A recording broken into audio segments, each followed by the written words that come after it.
Still watching TVC News Breakfast Saturday, and now we're moving on to a very interesting conversation. Now, the call for the creation of Anioma State as the sixth state in the southeast geopolitical zone of Nigeria has gained increasing attention in recent years. This demand is rooted in historic, cultural, political, and economic considerations that collectively make a compelling case for restructuring the current regional configuration. Now, for people, establishing Anioma State will not only correct long-standing imbalances, but also promote equity, unity, and sustainable development within the region. Now, joining us for this conversation, I have a passionate advocate for the creation of Anioma State, Professor Abigail Ogwezi Indisika. Good morning and welcome to TVC Breakfast Saturday this morning. Thank you. Good morning, viewers. Good morning. Okay, so now my first question to you would actually be, for someone hearing about Anioma for the very first time, what would be your strongest case for the creation of that state?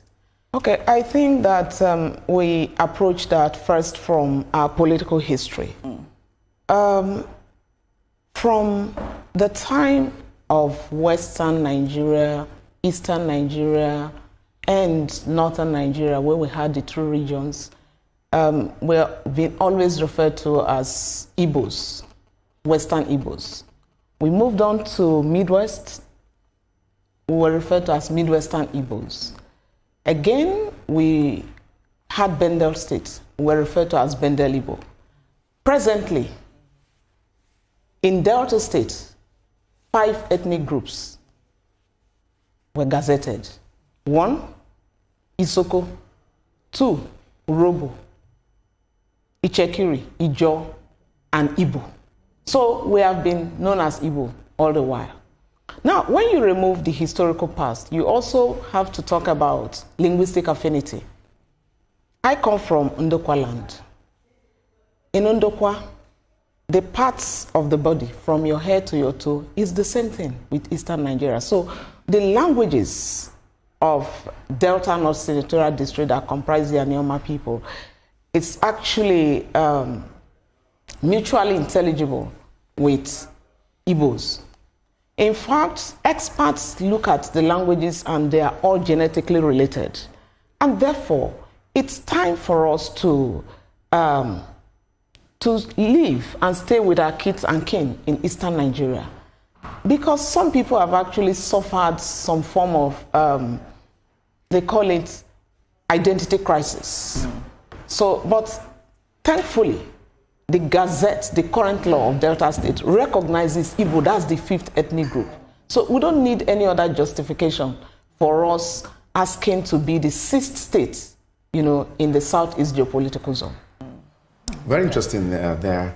I can see that this agitation is on at the moment, and you know it has to follow some constitutional requirements to ensure that it comes to pass. But do you see Anioma State, if this is possible, that it will solve some of the agitations of marginalization that some people are saying at the moment? Yes, I think so, because at least the Southeast is the only geopolitical zone that has 5 states. I think Northwest has 7, all the others are 6. So creating Anioma State, we address that imbalance, address issues about inequity, and also bolster the Igbo nation further. Because when you look at the Anioma landmass in Delta State, it's over 6,400 square kilometers. So when you add that to what they have, they will be having about 35,000 square kilometers as their landmass. Secondly, we will unite with our kith and kings. We're also coming with very strong population. So it's more inclusive for them, and I also think that we have what it takes, you know, to be in the East. So beyond the population, we have very strong creative industry there. You know, Asaba is a hub of film, you know, in the country. So it will also boost their electoral strength, because we have over 3 million people. So I think that inclusion for the Southeast is better than exclusion. So I think that they should move for the creation of Anioma State and make it the 6th state in Southeast geopolitical zone. No. Anybody listening to you now will say, why are you not comfortable in Delta State? Is it that these people are pushing you, are treating the Anioma people as a minority?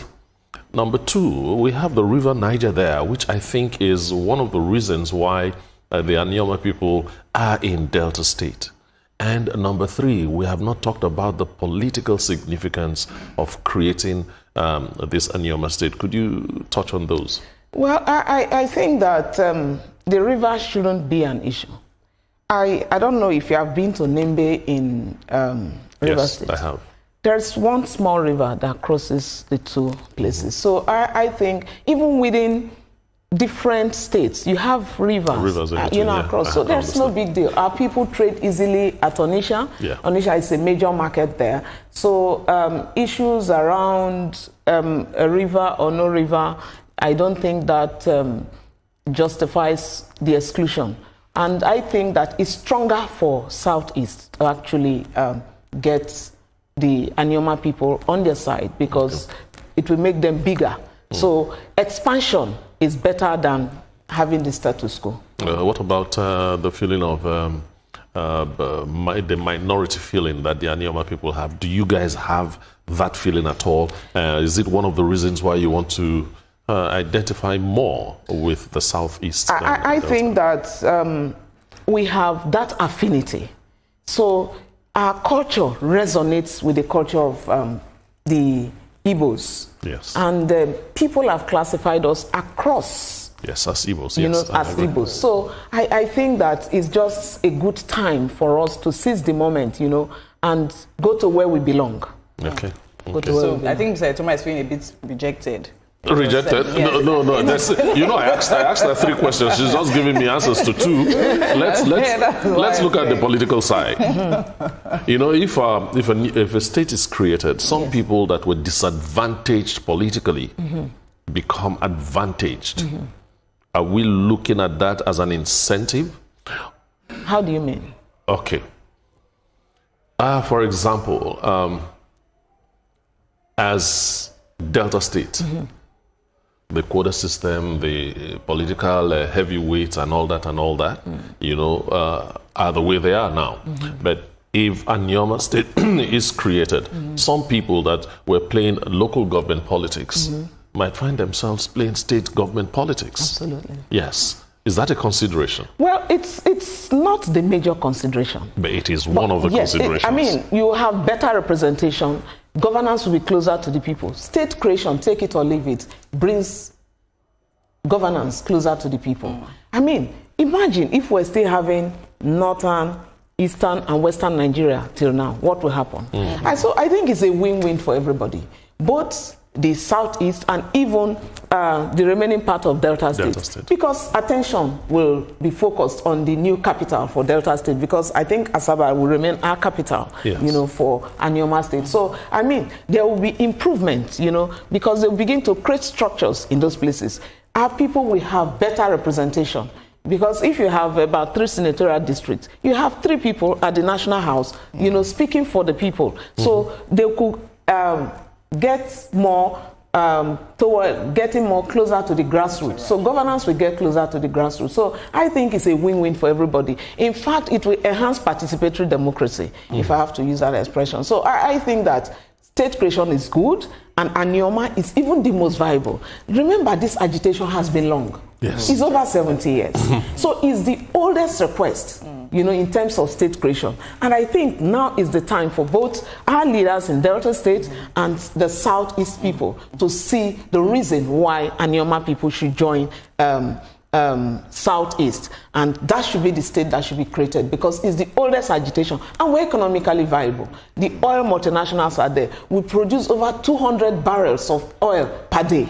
Wow. So I think that it's the most economically viable. And you think that will be enough to be able to finance some of the economic issues in that particular state if the proposed state is found? I can tell you for free. Before the emergence of the president, we saw how states were owing civil servants. So the emergence of the president, we can see that the president today is saying that hold your state governors accountable.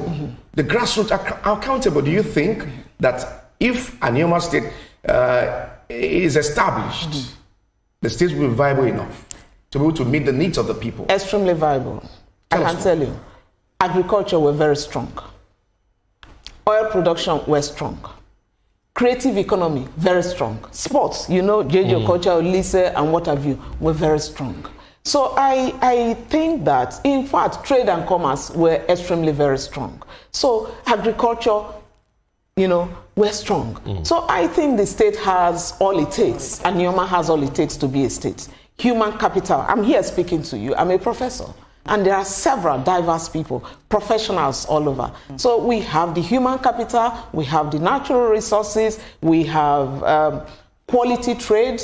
So I think that it's the most viable of all those contending to be states for now. Okay, so I'll say that. So now, you said this is the longest agitation, talking about 70 years. That's a long, long time. Yeah, I wasn't born. First of all, let's talk about why, based on your understanding and seeing, of course, you definitely know the roots, know the history behind all of this. Why do you think it has been rejected? The request has been rejected so far. That's one. Also considering the economic viability of it. Now, two is going to be now, at this point that we are in, now we're talking about national support. What level of national support is needed for the creation of the state? And also, considering the political climate in Nigeria right now, preparing for 2027, do you think this is the right time? And do you think Nigeria has what it takes to literally withstand the shifts that will happen if this were to happen?